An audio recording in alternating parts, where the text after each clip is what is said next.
5,000 follower আছে, অথচ video কেউ দেখানো শুধু ধাক্কাই মারে। এই যে লেবারকে দেখছেন তো, এই লেবারকে নিয়ে আমি সঙ্গে কাজ করি, একসঙ্গে সবকে মিস্ত্রি শিখাই। কেননা যত ঠিকাদারকে আছে সমস্ত ঠিকাদার ভাইকে বলি শিখাবেন, কেননা ওদের তো একটা ভবিষ্যৎ আছে, ওদেরকে অবশ্যই কাজ শিখাবেন।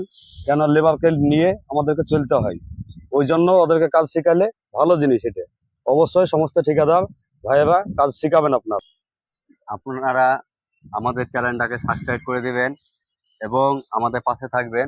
আর অবশ্যই আমাদের এই যে ঠিকাদার দেখছেন, সে কাজ আমাদেরকে চেষ্টা করছে শেখানোর, কিন্তু আমরা একটু কাজ নিয়ে খুব দ্বিধাবোধ হচ্ছে, ঠিক ভালোভাবে করতে পারছি না। তা উনি ভালোভাবে বুঝাচ্ছে আমাদেরকে, সঠিকভাবে বুঝছে যে এভাবে এভাবে কাজ কর, এভাবে সঠিক হবে। এর ঢাকচাপ বলা কিছু নেই। তো দাদারা, আপনারা যদি সাইডে কাজ করতে আসেন আমাদের সাইডে, তো অবশ্যই আসবেন, তাড়াতাড়ি আসবেন, সকালে আসবেন। আর কাজ অল্প দিনে শিখবেন। এই ছেলেটাকে শিখিয়ে দিব কিছুদিন বাদ দিয়ে, আমাকে এই ছাড়া তো কাজ শিখবি একদিন না একদিন। লাইক করে দিবেন। বডি গার্ডের এটা হচ্ছে 151 ইঞ্চি, তাহলে এটা হচ্ছে আমাদের 10 ওয়াট পড়বে।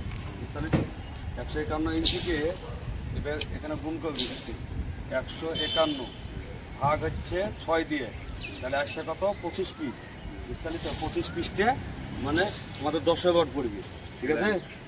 এটা এটা হচ্ছে 10 ওয়াট, এটা মেন ওয়াট হবে। এবার 18 ওয়াটটা পড়বে আমাদের হেঁটে, তাহলে 18 ওয়াটটা আমরা মেপে নেবো ফার্স্টে এখানে।